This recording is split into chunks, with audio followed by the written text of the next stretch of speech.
Bonjour à tous. Donc, c'est encore moi, votre bien-aimé, le frère Patrick, qui vient encore au-devant de vous afin de partager tout autour de célébrations, autour des fêtes que nous avons tout au long de l'année.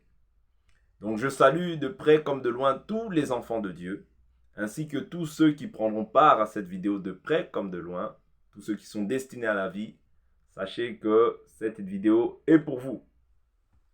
Donc aujourd'hui, nous allons nous entretenir tout autour des célébrations, des fêtes qu'il y a tout au long de l'année. Donc nous allons essayer d'étudier au travers de la Bible ce que la Bible nous dit, mais aussi ce que Wikipédia ou Internet dit de ces fêtes-là. Parce que l'origine de ces fêtes-là, autrefois peut-être était cachée. Nous n'avions pas la connaissance de ces choses-là, mais la Bible nous dit que dans les temps de la fin, la connaissance augmentera. Du fait que la connaissance doit augmenter vis-à-vis de la parole, nous devons aussi voir cette connaissance vis-à-vis aussi des célébrations que les gens font. Toutes ces choses-là sont liées à la connaissance. Donc nous ne pouvons pas rejeter la connaissance. Parce que la Bible nous dit le manque de connaissance n'est bon pour personne. Donc, comme le manque de connaissance n'est bon pour personne, nous aspirons à la connaissance afin de pouvoir servir Dieu comme il se doit. Parce que la Bible nous dit que la vie éternelle, c'est de te connaître, toi, le seul vrai Dieu, et celui que tu as envoyé, Jésus-Christ. Donc la connaissance nous permet de pouvoir adorer Dieu d'une manière qui est conforme à sa volonté. Donc voilà pourquoi il ne faut pas que vous rejetiez cette connaissance. C'est très important. Ne vous dites pas, ce sont des choses, c'est rien, c'est rien. Non, le c'est rien est de trop. Avec Dieu, c'est la conformité. Avec Dieu, c'est la conformité, se conformer à sa volonté. N'oubliez pas, Jésus a dit, vous êtes mes amis si vous faites ce que je vous commande. Autrement dit, si nous faisons ce que Jésus ne nous commande pas, nous ne sommes pas ses amis. N'oubliez pas que vous qui êtes chrétiens, Abraham fut appelé ami de Dieu parce qu'il a mis sa foi en Dieu. Or, Dieu, aujourd'hui, nous comprenons que c'est sa parole. Voilà pourquoi aujourd'hui, je viens exhorter chacun d'entre vous.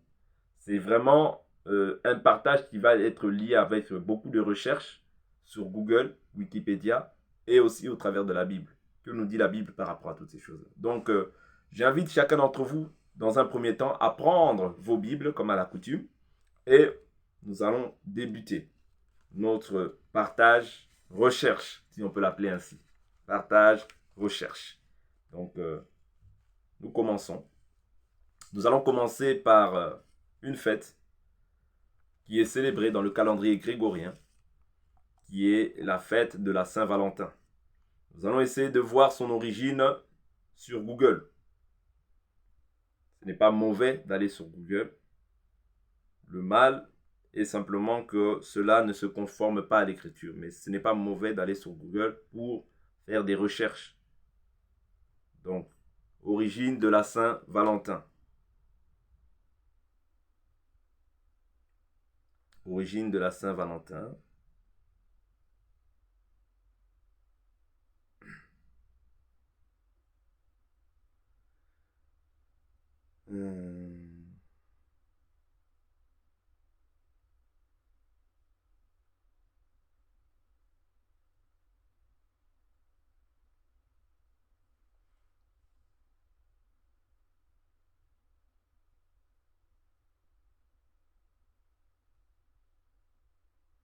Donc je cherche l'origine de la Saint-Valentin.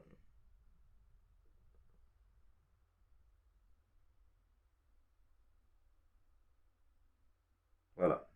À l'origine de la Saint-Valentin se trouve en réalité une célébration libertine. Les Lupercales romaines, c'était une tradition religieuse païenne. Déjà ici, nous comprenons que c'est païen. Donc, comme c'est païen, ça n'a rien à voir avec la foi chrétienne. Et ce n'est pas simplement le jour de cette fête-là du 14 février que les gens peuvent penser à leurs femmes ou bien que les femmes peuvent penser à leur mari pour leur acheter un cadeau. Quand on s'aime, ce n'est pas lié à un jour qu'on s'aime. Non. Quand on s'aime, on doit forcément semer dans la vie d'une personne. On doit vraiment réellement lui prouver qu'on l'aime. Et cette fête est d'origine, c'est une célébration libertine. Voilà pourquoi nous pouvons voir des gens même qui ne sont pas mariés, mais se livrer à à ce genre de fêtes, à des fêtes libertines. En réalité, c'est des fêtes qui poussent les gens à la débauche. Parce nous voyons même des personnes qui ne sont pas mariées, mais commencer à célébrer ces fêtes-là. Ça pousse les gens à la débauche et non pas à conscientiser les gens à vivre cet amour dans le mariage. Vous voyez? Donc déjà, ce sont des fêtes qui devraient faire tilt à un enfant de Dieu, que ces fêtes-là ne sont pas pour nous. C'est une tradition religieuse païenne, explique Jean-Claude Kaufmann. Les hommes parcouraient la ville et fouettaient les femmes sur le ventre avec des lanières de cuir pour les rendre fertiles. Ces célébrations s'achevant souvent par des bacchanales, des fêtes religieuses célébrées dans l'Antiquité, où les gens buvaient sans limite. Les chrétiens cherchent bientôt à y mettre bon ordre. Bien sûr, ici, je vous signale que ce ne sont pas les chrétiens disciples de Jésus. Ce sont des chrétiens qui s'apparentent, qui disent qu'ils sont chrétiens, mais renient Dieu par leurs œuvres. Je continue. Au 5e siècle, le pape Gélas, donc on voit bien que c'est les catholiques, premier entreprend de contrer les Lupercales en mettant en place une fête de purification de la Vierge le 2 février, qui deviendra la Chalandeur, puis une fête de l'amour spirituel, la veille des Lupercales, qu'on célèbre, voilà, une fête de l'amour spirituel, la veille des Lupercales, qu'on célèbre le 14 février, en l'occurrence le jour de la Saint-Valentin. Donc ici, on comprend qu'il n'y a rien à voir avec la foi chrétienne.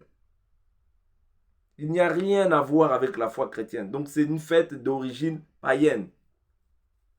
Même les chercheurs de ce monde le savent.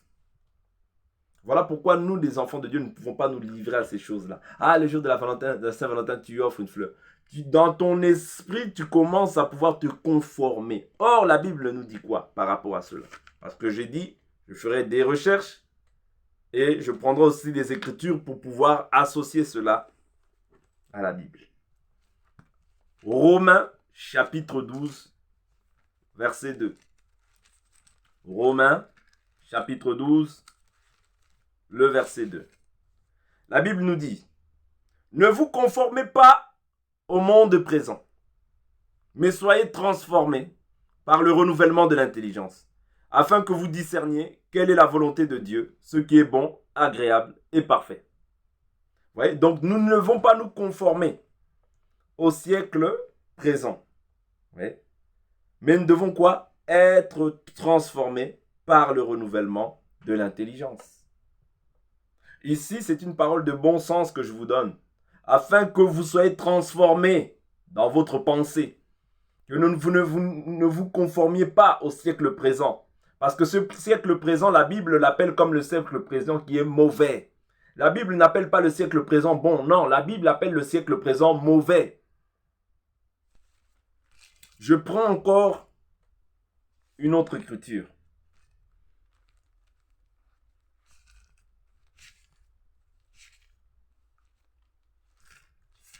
Jacques chapitre 4, le verset 4.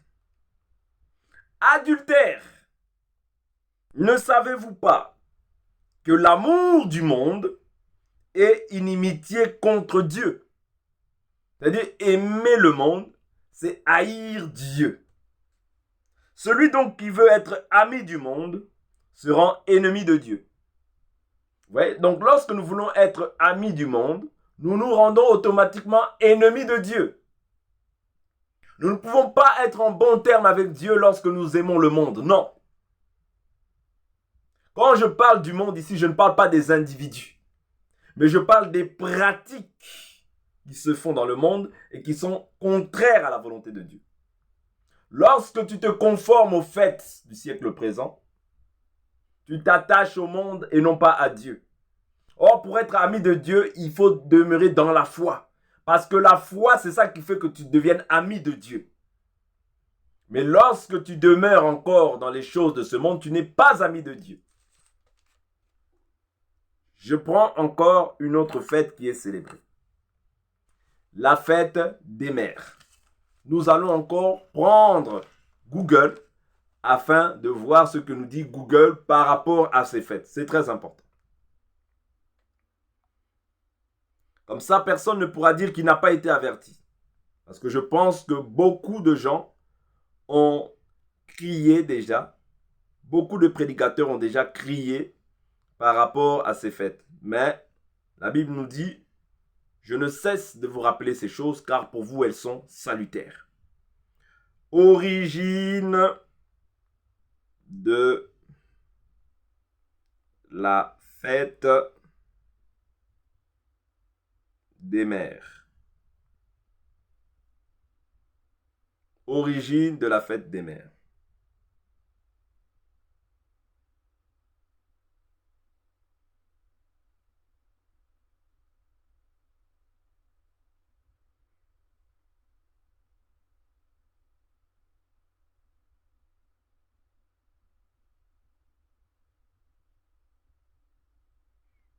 Origine de la fête des mères.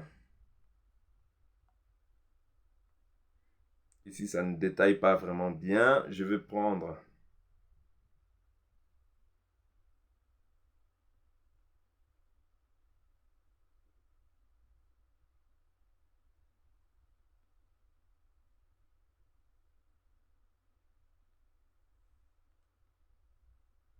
veuillez m'excuser, supportez-moi, je cherche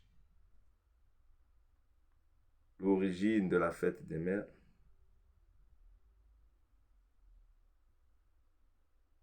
Voilà. Des origines multiples. Non, la fête des mères n'est pas née au cours d'une réunion marketing d'entreprise de fleuristes. 3 célébrations en sont à l'origine. La mythologie grecque célébrait déjà la mère de Zeus, Rhea, ou Cybèle, au printemps. Elle n'était pas la seule honorée, puisque cette saison était déjà dans les rites païens. L'occasion de célébrer la fertilité. Les chrétiens catholiques et les protestants avaient également une forme de célébration de la maternité lors du 4e dimanche de Carême. Le dimanche de l'Aétar, l'introïte chant grégorien marquant le début d'une messe, y fait alors référence au lait maternel. Donc ici, on comprend que il y a 3 types de célébrations, oui, c'est vrai, mais la première des célébrations est liée à célébrer l'occasion de la fertilité. Vous voyez, donc c'était déjà encore des rites païens. C'était des rites païens qui n'ont rien à voir avec la foi chrétienne. Rien à voir avec la foi chrétienne. Et comme je le dis, la Bible nous dit quoi concernant nos parents? La Bible nous dit quoi? La Bible nous dit, si quelqu'un ne sait pas prendre soin des siens, surtout de ceux de sa famille, il est pire qu'un infidèle, il a renié la foi. Donc, par là, nous devons comprendre quoi? Qu'il ne faut pas un jour en particulier pour pouvoir offrir à ses parents. Non. Quand j'ai la possibilité de le faire, je le fais. Parce que la Bible nous dit qu'on doit rendre à nos parents ce qu'ils nous ont donné. Je prends une écriture. 1 Timothée. 1 Timothée. 1 Timothée, chapitre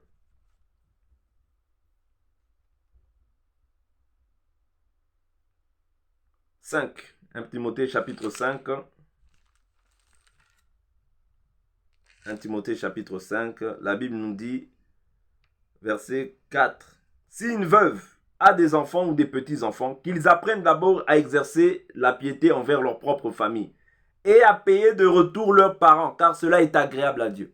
C'est-à-dire qu'un enfant doit apprendre à payer. Bien sûr, ici, il s'agit du cas d'une veuve. Mais même mes parents, c'est-à-dire je dois apprendre à payer en retour. C'est-à-dire le bien qu'ils m'ont fait, je dois aussi apprendre à pouvoir leur rendre en retour. C'est ce que la Bible nous dit. Et si je ne sais pas prendre soin des siens, surtout de ceux de ma famille, je suis pire qu'un infidèle. J'ai renié la foi. Voilà pourquoi je dois savoir prendre soin de mes parents. C'est très important.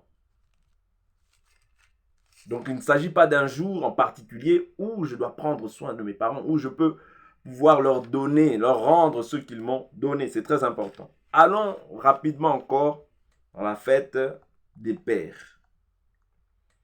La fête des pères. Vraiment, il y a beaucoup de fêtes. Hein? Il y a beaucoup de fêtes. Avec toutes ces fêtes, vous pourriez honorer vos parents. Honorer vos parents. Ouais, avec tout l'argent que vous dépensez pour ces fêtes. Vous n'êtes pas libre. Vous êtes encore esclave de ces fêtes païennes qui n'ont rien à voir avec la foi. Origine. La fête des pères est née au XVe siècle. Il s'agissait alors d'une fête religieuse dont la date avait été fixée au 19 mars, soit 6 jours avant l'annonciation par le calendrier catholique. Cette journée n'était pas destinée à fêter les papas, mais à célébrer la figure de Joseph, le père nourricier de Jésus. Donc, nous comprenons ici encore que c'est d'origine païenne. Pourquoi? Parce que vous allez me dire, oui, mais c'est Joseph, c'est le père de Jésus. Mais la Bible nous dit que tu ne feras pas de représentation de ce qui est dans le ciel, sur la terre, sous la terre et plus bas que terre. Je prends l'écriture. Romains chapitre 1. Romains chapitre 1 va nous aider à pouvoir comprendre ces choses-là. Chers frères, sortez de ces traditions. Sortez de ces traditions. Romains chapitre 1.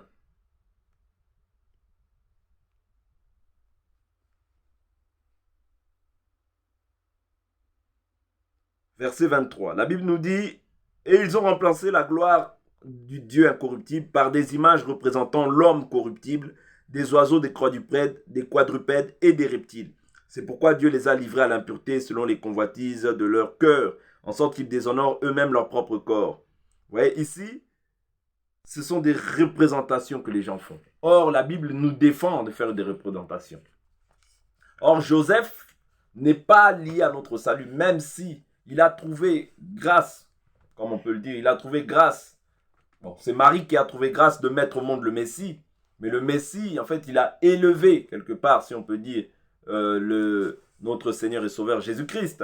Mais néanmoins, nous ne pouvons pas lui rendre un culte, lui vouer un culte, ou bien faire de Joseph comme si c'était un Dieu ou quelque chose. Non, non, non, non, non, non, non, non. La Bible nous défend de faire de représentation de qui que ce soit. La Bible, il n'y a qu'un seul nom. La Bible nous dit, Actes des Apôtres, chapitre 4, le verset 12, il n'y a aucun autre nom donné parmi les hommes par lequel nous devions être sauvés, si ce n'est le nom de Jésus. Donc c'est le nom de Jésus qui nous sauve, ce n'est pas les traditions de ces fêtes, les traditions mondaines qui nous fêtent. Non, les pensées humaines que les hommes ont ramenées ici. Vous voyez, pour pouvoir adorer un homme, pour pouvoir vouer un culte à un homme. Là, nous comprenons que c'est le diable qui s'est introduit pour que nous puissions rendre un culte à Dieu. Même Jésus, nous ne pouvons pas le représenter physiquement. Aujourd'hui, nous voyons des gens qui font les têtes, qui font un visage de Jésus. Nous avons un enfant de Dieu véritable. Ne peut pas faire de représentation de qui que ce soit. Un enfant de Dieu ne peut pas faire de représentation. La Bible nous dit, 2 Corinthiens chapitre 5, le verset 16. Si nous avons connu Christ selon la chair, aujourd'hui nous ne le connaissons plus ainsi. Ça veut dire aujourd'hui nous connaissons Christ par le Saint-Esprit. Mais nous ne connaissons plus Christ selon la chair comme ça. Voilà pourquoi je ne peux pas faire de représentation. La Bible nous défend de faire des représentations. Bien sûr, Marie a trouvé grâce. Joseph aussi a élevé le Messie. Mais ce n'est pas pour autant que eux aussi doivent se repentir afin de trouver grâce auprès du Seigneur. Je prends un exemple. S'ils ne se seraient pas repentis et ils n'auront pas accepté Jésus, ils ne seront pas sauvés. Mais s'ils se sont repentis, ils ont accepté Jésus-Christ comme Seigneur et Sauveur, ils seront aussi sauvés. Jésus a dit, qu'y a-t-il entre toi et moi, femme, lorsqu'il s'adressa à Marie? Parce qu'elle a trouvé grâce de mettre au monde le Messie. Mais pour autant, elle doit aussi se repentir, elle devait aussi se repentir pour pouvoir accepter Jésus. Est-ce que vous comprenez, chers frères et sœurs? Donc ici, il ne s'agit pas de pouvoir vouer un culte à Joseph ou à Marie ou à qui que ce soit, non. Nous rendons un culte à Dieu par l'Esprit de Dieu. C'est ça. Nous ne rendons pas un culte à Marie, à Joseph ou à qui que ce soit. Non, non, non, non, non, non, non. Loin de là. Loin de là. Nous ne célébrons pas la figure de Joseph. Nous ne pouvons pas représenter la figure de Joseph ou de qui que ce soit. Ils n'ont rien à voir avec ton salut. Donc voilà, ici, nous avons déjà compris que si nous voulons faire des cadeaux à nos parents, nous pouvons le faire en tout temps. Nous n'avons pas besoin d'attendre une date en particulier pour faire des cadeaux à nos parents ou à nos mamans qui nous ont, à nos papas du moins, et à nos mamans qui nous ont élevés. Donc voilà, nous avons pris les Écritures pour cela. Et après, cette vidéo, c'est pour interpeller ceux qui s'attachent toujours à ces traditions-là, ceux qui s'attachent toujours à observer des mois, des jours, des temps et des années. La Bible nous défend cela. Je prends l'Écriture. Nous allons voir aujourd'hui la fête, nous allons voir encore, du moins, la fête de Halloween. Vous voyez, ou la fête de Halloween, ou bien appelée aussi sous d'autres termes, la Toussaint. La Toussaint, c'était une fête où ils fêtaient tous les saints morts. Or, qu'est-ce que nous dit la Bible par rapport aux saints? Qu'est-ce que nous dit la Bible par rapport aux saints? Oh, aïe, aïe. La Toussaint, origine.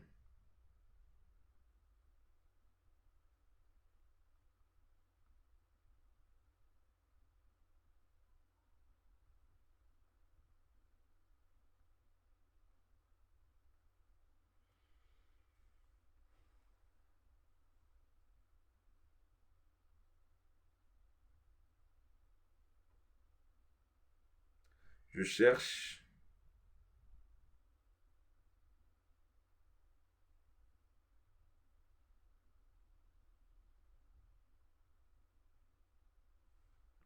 Veuillez me supporter, je cherche, hein, chers frères et sœurs.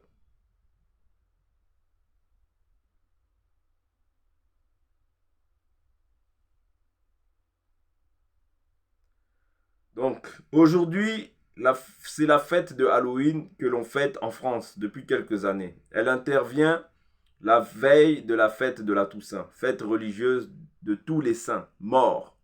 Les vivants, la concomitance des deux fêtes et la similitude d'approche sur la question des morts entraînent à leur sujet le sentiment que Halloween est une fête importée des États-Unis qui va progressivement remplacer la fête traditionnelle de la Toussaint, où les gens ont pour coutume d'aller fleurir les tombes des défunts. Pour y voir plus clair, il faut remonter aux origines de chacune des deux fêtes. La Toussaint a une origine très lointaine, elle provient en ligne directe des Celtes. Ceux-ci divisaient l'année en deux saisons, l'hiver et l'été. Le 1er novembre était une date très importante, puisqu'à ce moment-là, on fêtait Samhain, le nouvel an celtique. À cette occasion, on organisait des jeux, des cérémonies liturgiques et des festins où l'ivresse était de rigueur. De Samhain était la fête de la communication entre les vivants et les morts historiquement. La Toussaint fut instituée en France et en Allemagne en 835 sous l'ordre de l'empereur Louis le Pieux. Le but était de christianiser l'ancien rite païen et surtout de le faire disparaître au profit de la fête catholique de la Toussaint. La tradition de déposer des fleurs sur les tombes le jour de la Toussaint semble dater du milieu du 19e siècle. Une autre coutume consistait à allumer des bougies sur les tombes. La Toussaint est donc une fête catholique et non chrétienne, puisque les protestants ne la célèbrent pas. Quant à Halloween, l'origine est identique. C'est la fête celtique ou gauloise de Samhain. On fêtait donc la fin de l'année le 31 octobre, la célébration de Halloween avec le déguisement des enfants et la citrouille évidée, éclairée par une bougie à son origine sur le vieux continent. Elle s'est transportée aux États-Unis avec l'immigration irlandaise. Les anciens y sont hostiles et restent attachés à la traditionnelle Toussaint. Les plus jeunes y voient une occasion de s'amuser, de se déguiser. Enfin, d'autres y perçoivent des motivations purement commerciales. La Toussaint et Halloween ont pour origine commune la fête celtique de Samhain, mais seule la Toussaint s'est donné une teinte catholique en substituant les morts par les saints, ce jour-là étant considéré comme la rencontre de tous les saints, morts ou vivants. Donc ici, nous avons vu la Toussaint, qui est la célébration des morts, qui est une fête où ils célèbrent les morts. Que dit la Bible par rapport à cela? Allons rapidement prendre les Écritures. Parce que c'est les Écritures qui doivent nous éclairer, nous donner l'éclairage par rapport à cela.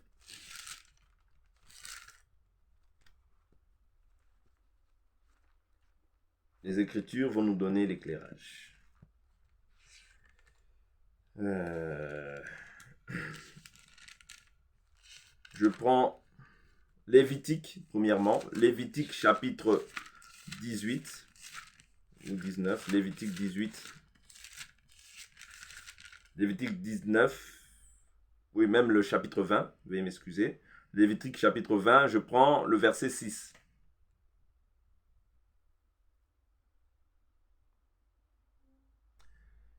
Si une personne se tourne vers ceux qui évoquent les morts ou vers ceux qui prédisent l'avenir pour se prostituer avec eux, je tournerai ma face contre cette personne et je la retrancherai du milieu de son peuple.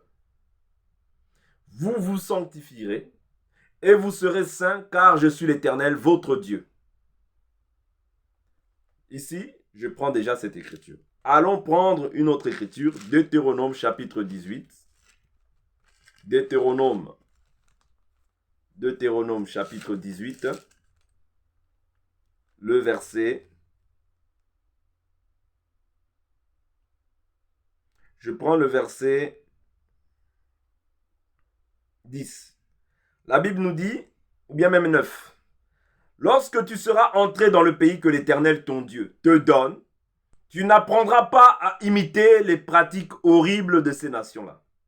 Qu'on ne trouve chez toi personne qui fasse passer son fils ou sa fille par le feu.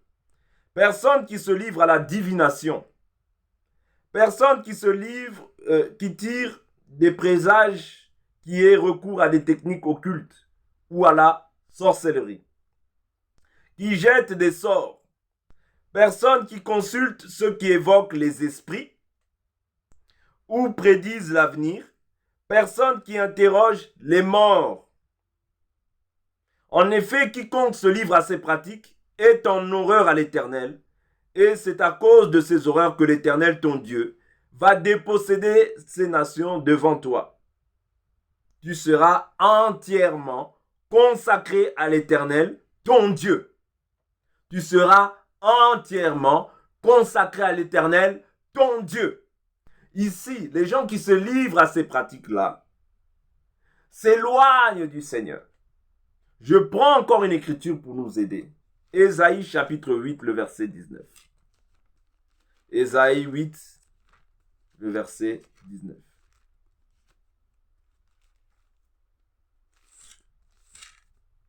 Ésaïe 8, le verset 19.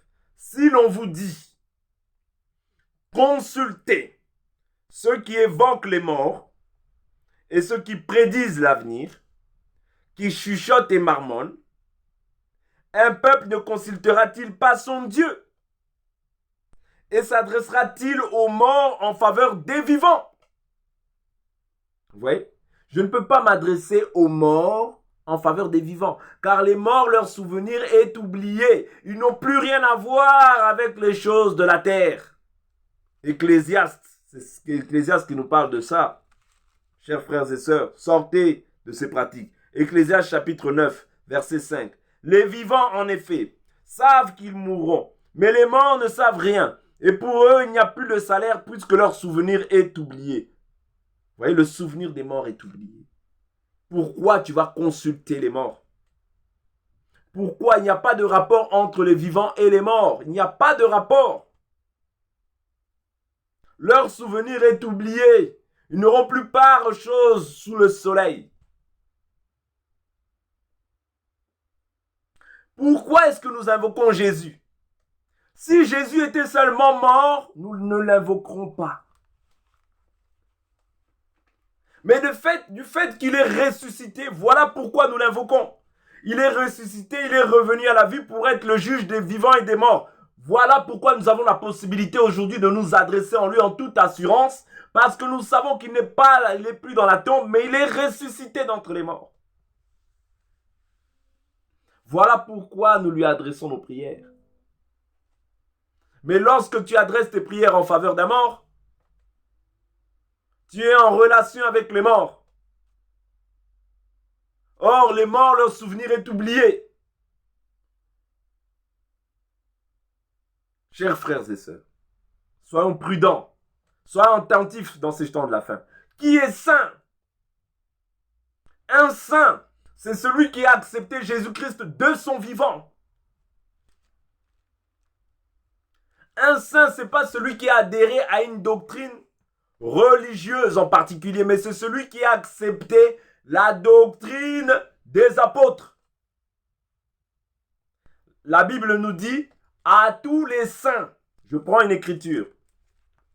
Qui est saint? C'est celui qui a cru en Jésus. Il est déclaré saint par la foi en Jésus. Par l'esprit de Jésus, Jésus le rend saint.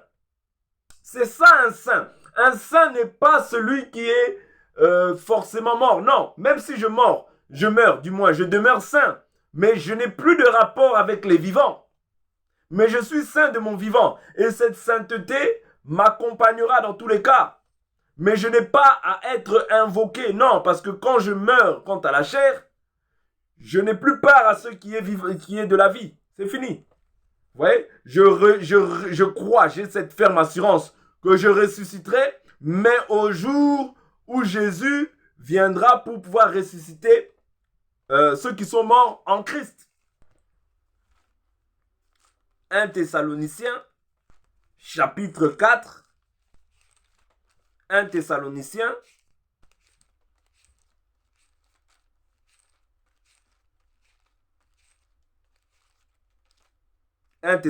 chapitre 4, verset 13. La Bible nous dit, nous ne voulons pas, frères, que vous soyez dans l'ignorance au sujet de ceux qui dorment, afin que vous ne vous attristiez pas comme les autres qui n'ont pas d'espérance. En effet, si nous croyons que Jésus est mort et qu'il est ressuscité, nous croyons aussi que Dieu ramènera aussi par Jésus et avec lui ceux qui se sont endormis. Voici en effet ce que nous vous déclarons. D'après une parole du Seigneur, nous les vivants, restés pour l'avènement du Seigneur, nous ne dévancerons pas ceux qui se sont endormis. Car le Seigneur lui-même a un signal donné à la voix d'un archange, au son de la trompette descendra du ciel, et les morts en Christ ressusciteront en premier lieu. Ensuite, nous les vivants qui serons restés, nous serons enlevés ensemble avec eux dans les nuées, à la rencontre du Seigneur dans les airs, et ainsi nous serons toujours avec le Seigneur. Vous voyez, c'est-à-dire que si je meurs aujourd'hui et que le Seigneur n'est pas revenu, moi je serai compté parmi les morts en Christ. Mais ceux qui vivront au jour du retour du Seigneur seront comptés parmi ceux qui sont les vivants. Mais comme ils ont Jésus, eux aussi ils iront à l'enlèvement. Mais premièrement, nous serons ressuscités et eux nous rejoindront dans les airs. Vous voyez? Donc c'est comme ça que Dieu a établi l'ordre. Les morts en Christ premièrement, et ceux qui sont en vie aussi nous rejoindront. Mais ici, il ne s'agit pas de pouvoir dire que maintenant, d'aller adorer un saint. Non, on n'adore pas les saints. Tu n'adoreras le Seigneur ton Dieu seul. Et à lui seul, tu rendras un culte. Ça veut dire l'adoration est liée à Dieu et à Dieu seul. Pas à notre Dieu, pas à un homme.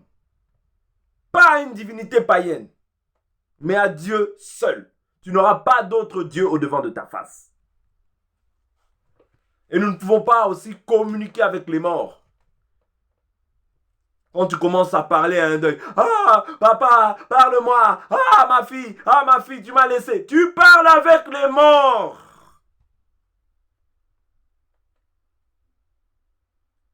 Les morts n'ont plus de part avec les vivants. Leur souvenir est oublié. Même si ça fait mal quand tu perds un être cher, mais fais attention, parce qu'en agissant comme ça, tu pratiques la nécromancie, la science qui étudie les morts. Je prends encore une écriture. Je prends encore. Donc ici, du moins, nous avons compris, je crois, que un saint, je prends une écriture du moins, ça va nous aider. Un saint, c'est celui qui a cru en Jésus-Christ. C'est lui qui est saint. Qui a cru en Jésus-Christ comme son Seigneur et son Sauveur. Qui demeure dans le véritable évangile et non pas dans les traditions des hommes.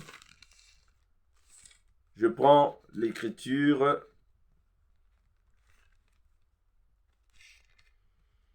de 1 Corinthiens. Ça va nous aider.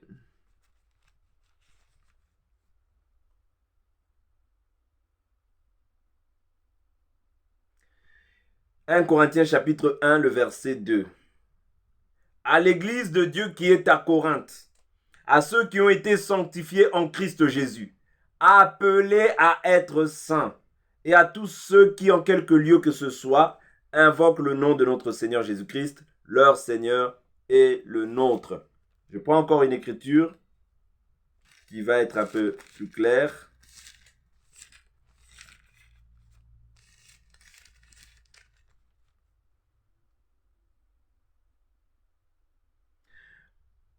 Je suis dans le livre de 2 Corinthiens chapitre 1, le verset 1. Paul, apôtre du Christ Jésus, par la volonté de Dieu, et le frère Timothée, à l'église de Dieu qui est à Corinthe, et à tous les saints qui sont dans toute l'Achaïe. Que la grâce, la paix vous soit donnée de la part de Dieu notre Père et du Seigneur Jésus-Christ. Vous voyez ici, les saints sont en fait tous les croyants sauvés en Jésus-Christ. Tous ceux qui ont cru en Jésus-Christ, ils sont d'office déclarés saints. Pas parce qu'ils sont parfaits, mais néanmoins parce que Jésus, en fait, leur a donné sa nature. La nature que Jésus leur impute, c'est la nature de Dieu, la nature du Saint-Esprit. Et c'est ce qui fait que maintenant ils sont déclarés saints, parce qu'ils ont reçu une nouvelle nature, le Saint-Esprit. Mais cela ne fait pas des hommes parfaits, forcément quant à la chair, mais néanmoins ils sont saints à cause de Jésus. En réalité, c'est comme si Jésus leur impute sa sainteté. Et c'est comme une progression. C'est-à-dire, petit à petit, ils deviennent de plus en plus parfaits. Ils se perfectionnent comment? Par le moyen du ministère des pasteurs que Jésus a établi. Si vous regardez Éphésiens chapitre 4, le verset 11, par rapport aux pasteurs, aux docteurs, aux prophètes, aux évangélistes et aux apôtres, ils sont là maintenant pour perfectionner les saints afin qu'ils parviennent à l'unité de la foi et à la stature et de la connaissance parfaite du Fils de l'homme, à l'état d'homme fait. Donc, le but ici, c'est de perfectionner les saints, ceux qui sont saints, qui sont appelés déjà saints par Jésus-Christ. Donc, un saint, nous comprenons que ce n'est pas forcément celui qui meurt, mais celui qui est vivant déjà de son vivant, il est saint, et cette sainteté-là l'accompagne. Voilà pourquoi un saint, c'est celui qui va ressusciter, qui verra Jésus lors de son retour. Donc ici, j'ai essayé un peu de donner en fait quelques lumières par rapport au fait que nous soyons saints, des lumières par rapport au fait que nous ne pouvons pas célébrer la fête des morts parce que entre les morts et les vivants, il n'y a pas de rapport. Vous voyez, donc nous allons essayer maintenant d'avancer, prendre la fête de la Pâque telle qu'elle est célébrée aujourd'hui dans ce monde, parce que nous avons une définition de la Pâque. La Pâque, premièrement, c'est la sortie du peuple d'Égypte, du peuple d'Israël en Égypte. Dieu les a sortis et Dieu avait dit que vous célébrerez ce jour-là. Vous voyez, c'était un jour que Dieu avait défini et établi par la bouche de Moïse, vous voyez, qui était le conducteur qui avait permis qu'il puisse sortir d'Égypte. Mais maintenant, qu'est-ce qui s'est passé par la suite? Aujourd'hui, Jésus nous dit dans le livre de 1 Corinthiens, l'Écriture nous dit dans le livre de 1 Corinthiens, chapitre 1 Corinthiens, prenons rapidement le chapitre 5, le verset 6. La Bible nous dit, « Il n'est pas beau votre sujet de gloire. Ne savez-vous pas qu'un peu de levain fait lever toute la pâte?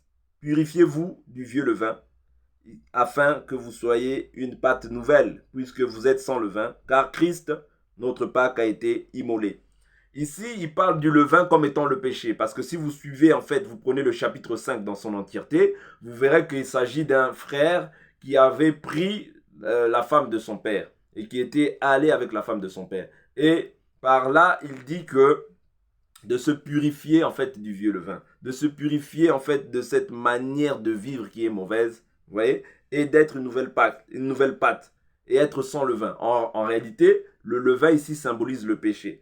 La Bible nous dit, car Christ est notre Pâque. Christ, notre Pâque, a été immolé. Donc aujourd'hui, nous comprenons que la Pâque que nous devons célébrer chaque jour, c'est Jésus. Oui. La Pâque que nous devons célébrer chaque jour, c'est Jésus. C'est lui qui a été immolé à la croix pour nos péchés. La Bible nous dit, célébrons donc la fête, non avec du vieux levain, ni avec un levain de perfidie et de méchanceté, mais avec du pain sans levain, de la sincérité et de la vérité. Vous voyez, c'est comme ça que nous devons célébrer aujourd'hui le Seigneur. Donc la fête aujourd'hui, nous la célébrons tous les jours jusqu'au retour de notre Seigneur. Célébrons cette Pâque tous les jours jusqu'au retour de notre Seigneur. C'est ça la véritable Pâque, le véritable sens de la Pâque. Mais nous allons voir aussi la Pâque telle qu'elle est célébrée aujourd'hui dans le monde. Parce que je vous dis toujours que ces fêtes-là, en réalité, il y a des dates bien précises. Pourquoi?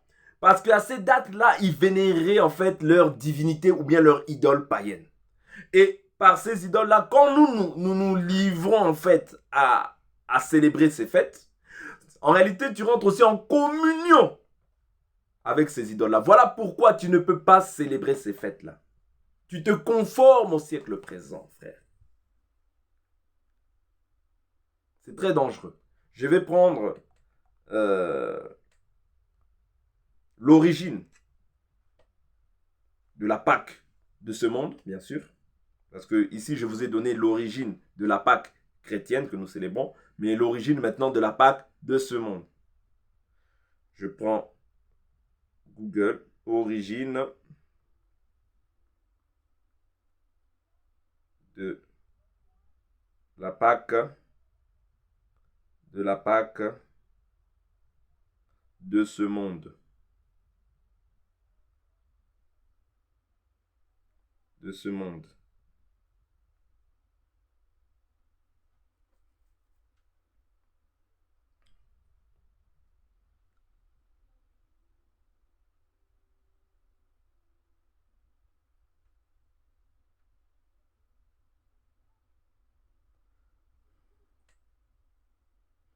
Supportez-moi, chers frères et sœurs. Donc, je fais des recherches en même temps. Donc, des fois, ça prend un peu de temps, mais nous y arriverons par la grâce de Dieu.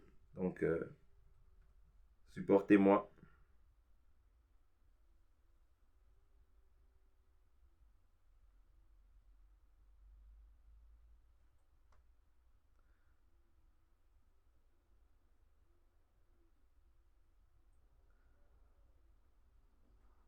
Ok.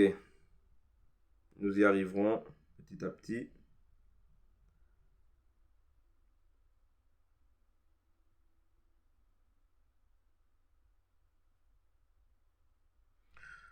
La déesse de la fertilité, Eostre Johannes Gertz de l'Antiquité. Il y avait une tradition païenne qui consistait à célébrer l'arrivée du renouveau, des beaux jours et du printemps.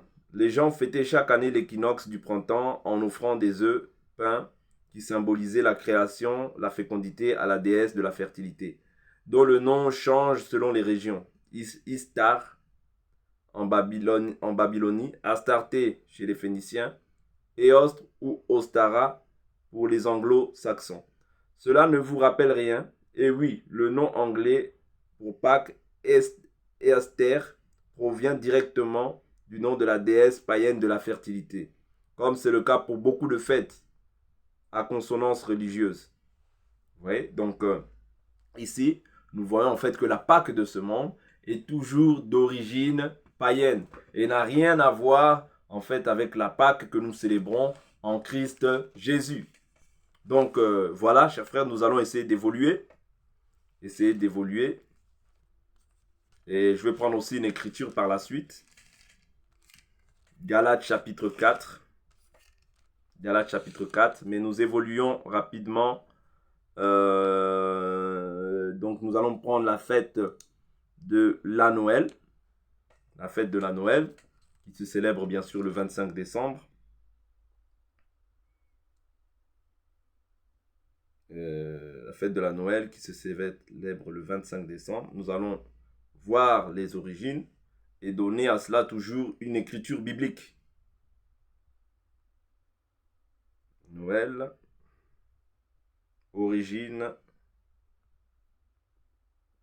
de Noël.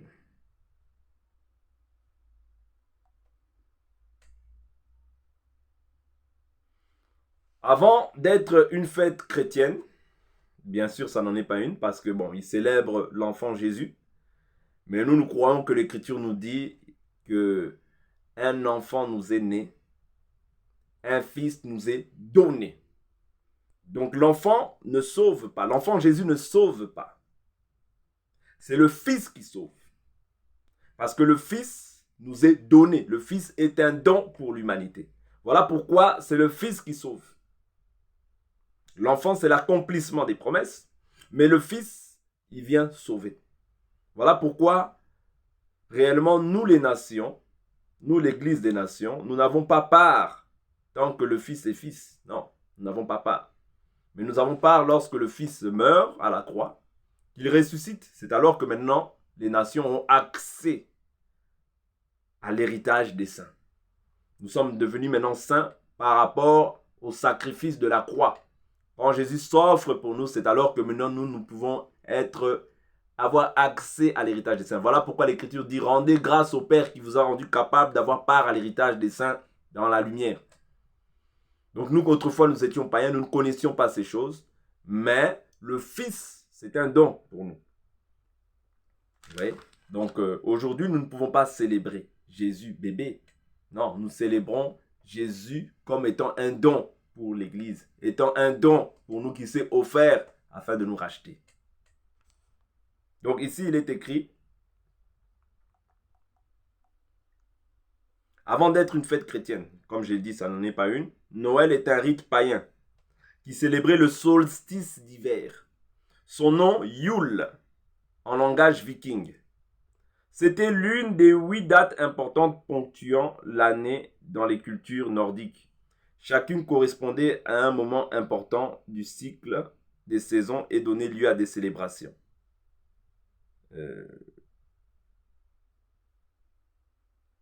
Je vais prendre, ici c'est pas bien détaillé, mais je vais prendre une autre.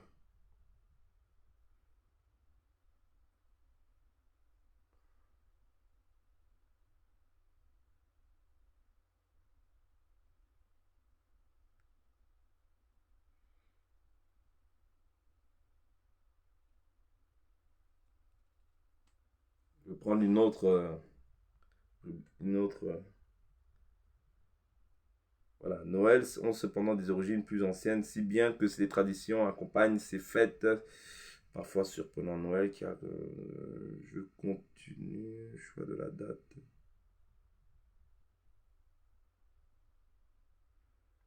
Veuillez me supporter.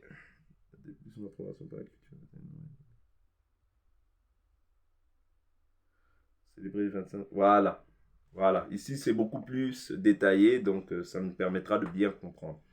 Donc, depuis son approbation par la culture chrétienne, Noël est bien devenu une fête religieuse. Mais c'est déjà le cas plus tôt, puisque dès l'époque romaine, on célébrait le 25 décembre le culte de Mitra, divinité venue de la Perse et incarnant la lumière chez les Celtes. Également, cette date était liée à la religion païenne, qui cherchait à favoriser le retour du soleil après le jour le plus court de l'année. Aujourd'hui, avec le recul de la religion chrétienne, en Europe notamment, Noël a quelque peu perdu ses enjeux religieux pour être avant tout une fête familiale.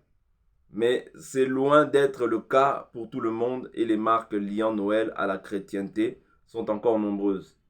La notion d'abondance de nourriture, de cadeaux qui va encore de pair avec les fêtes de Noël et même la réminiscence des fêtes païennes où on multipliait les fêtes en cette période pour conjurer la rigueur de l'hiver. Donc ici, on comprend encore que ce sont des fêtes liées au paganisme. J'aimerais prendre une écriture pour nous faire comprendre que la Bible nous dit « N'aimez pas le monde, ni les choses qui sont dans le monde. Si quelqu'un aime le monde, l'amour du Père n'est pas en lui. Or, tout ce qu'il y a dans le monde, la convoitise des yeux, la convoitise de la chair, l'orgueil de la vie, l'orgueil des richesses, ne viennent pas du Père, mais viennent du monde. Or, le but pour lequel Jésus nous a sauvés, c'est afin qu'il n'y ait plus rien du monde en nous. N'oubliez pas, lorsque le diable venait, il a dit, le prince de ce monde vient. Il n'y a rien de lui en moi. Ça veut dire le but d'un chrétien, c'est qu'il n'y ait rien du diable en lui, que les ténèbres ne puissent pas l'envelopper. Que les ténèbres ne soient pas son partage, mais qu'il soit lumière. C'est ça que les gens doivent parler, prêcher, annoncer aux enfants de Dieu. Plutôt que de chercher à faire des fêtes tout autour de ces choses-là. De dire, bon, Dieu t'a protégé toute l'année, donne ton action de grâce. Toutes ces choses-là pour pouvoir maintenir les enfants de Dieu dans la captivité, dans la faiblesse, et qu'ils ne puissent pas comprendre la vérité, qu'ils ne puissent pas connaître la vérité. La vérité, c'est se repentir. La vérité, c'est de marcher selon Dieu. La vérité, c'est de ne pas se conformer au siècle présent. La vérité, c'est qu'il n'y ait plus rien du monde en toi. La vérité, c'est que tu ne puisses plus être un bébé dans la foi, mais que tu puisses grandir afin d'atteindre la maturité en Christ Jésus. C'est ça que Dieu veut pour chacun d'entre nous, chers frères et sœurs.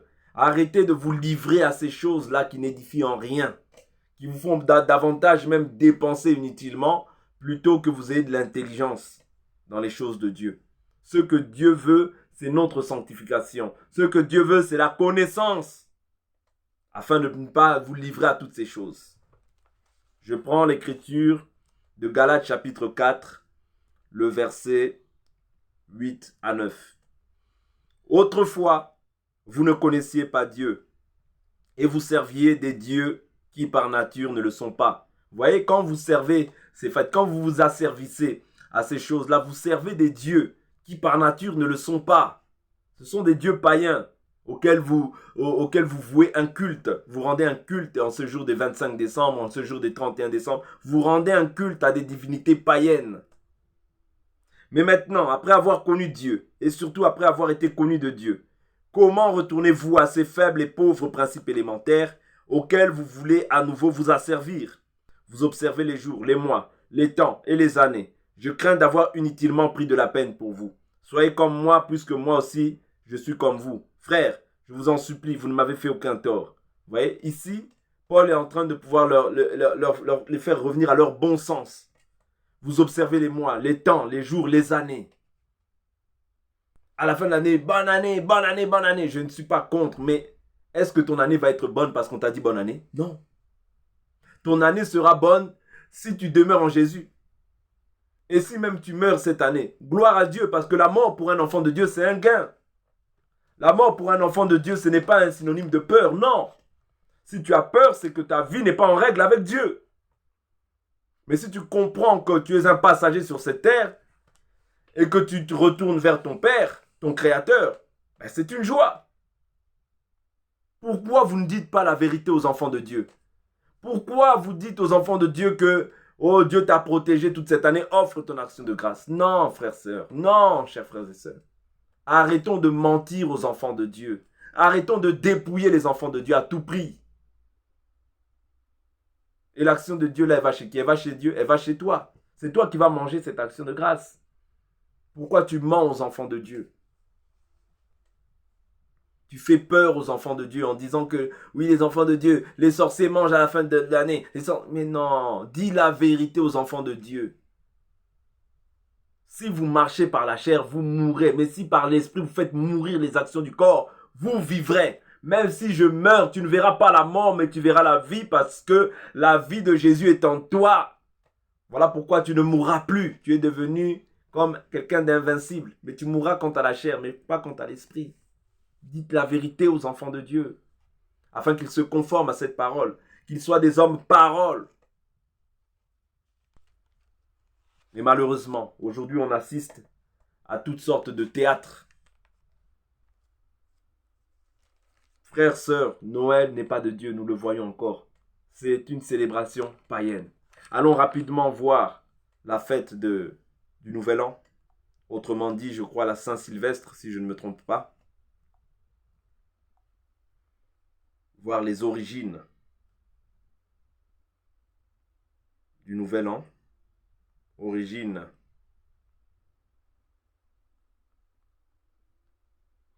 du Nouvel An.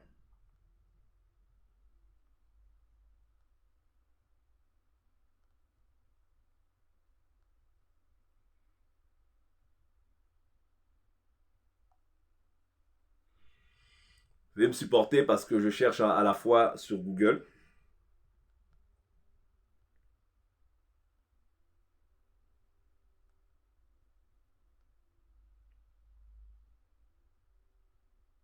donner une date mobile.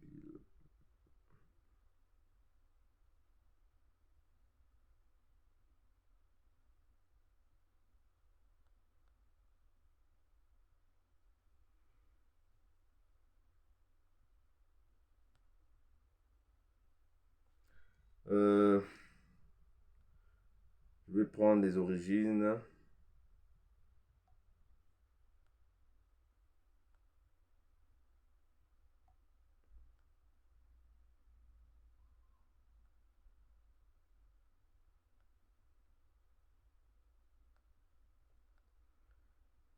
Qui a inventé les origines du Nouvel An?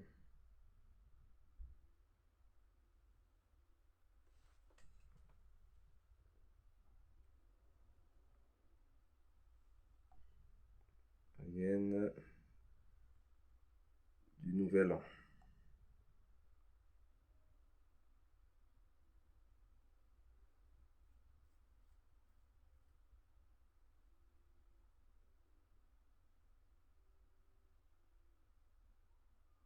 Voilà. Le Nouvel An est une fête d'origine païenne, encore une fois, qui vit le jour vers 46 avant notre ère sous l'impulsion de Jules César, qui décida que le 1er janvier serait le jour de l'an. Les Romains dédiaient ce jour à Janus, dieu païen des portes et des commencements. Donc nous comprenons encore que Nouvel An et bien la Saint-Sylvestre est d'origine païenne. Donc un chrétien ne peut pas s'adonner ni se livrer à ces pratiques-là. Pourquoi j'ai fait cette vidéo? Parce que nous nous rendons compte que beaucoup de chrétiens sont comme nostalgiques de ces fêtes-là. Comme nostalgiques. C'est-à-dire, aujourd'hui, ils vont faire des choses simplement lors de... Je ne dis pas que se rencontrer, se réunir ou bien manger ensemble ou faire des activités ensemble est mauvais. Non, loin de là. Mais ce que je dis, c'est qu'aujourd'hui, on apporte une touche assez particulière à ces jours-là. C'est-à-dire, ce jour-là, on va faire beaucoup à manger. Vous voyez, c'est comme une nostalgie. C'est comme si, bon, je veux avoir cette nostalgie que j'avais dans le monde. Non, c'est un jour comme tous les autres, frères. C'est un jour comme toutes les autres, ma soeur. Ne te conforme pas. Et n'aie pas aussi non plus cette nostalgie des choses de ce monde, du monde. Ce qui est passé est passé. La Bible nous dit, si quelqu'un est en Christ, il est une nouvelle créature. Les choses anciennes sont comment? Passées. Toutes choses sont devenues comment? Nouvelles. Si les choses sont devenues nouvelles, notre comportement, notre attitude, tout doit changer. Vous voyez, nous ne devons plus rester dans l'ancienneté de vie. Nous ne devons plus rester dans les choses qui sont passées. Vous voyez? Donc, je prends encore une recherche que j'ai faite par rapport à la Saint-Sylvestre. Les origines de la Saint-Sylvestre n'ont aucun rapport avec le saint du même nom. Saint-Sylvestre, la fête existait bien avant que Saint-Sylvestre Ier ne devienne pape. Les origines de la Saint-Sylvestre sont multiples et se perdent dans la nuit des temps. Les origines païennes se sont mélangées aux origines religieuses, en drainant ensemble des croyances populaires et religieuses liées au solstice d'hiver. Les peuples et les cultures anciennes célébraient le solstice d'hiver et on retrouve la même symbolique dans toutes ses croyances et ses pratiques. Je vais prendre...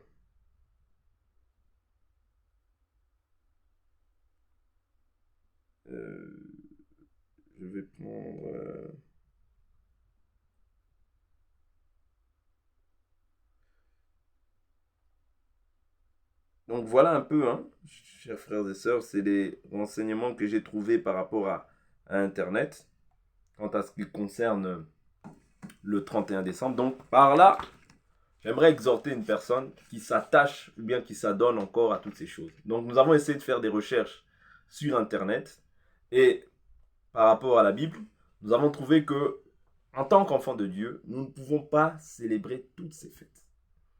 Nous n'avons pas à célébrer toutes ces fêtes parce que nous sommes de Dieu. Et nous devons comprendre que le monde entier est au pouvoir du malin. Les ministres de l'évangile que Dieu a établi sont censés faire en sorte que les enfants de Dieu de plus en plus puissent se séparer des choses du monde. et puisse s'adonner, s'attacher, s'affectionner aux choses d'en haut. Parce que la Bible nous dit, si vous êtes ressuscité avec le Christ, affectionnez-vous aux choses d'en haut. Pensez à ce qui est en haut et non à ce qui est sur la terre. Pourquoi?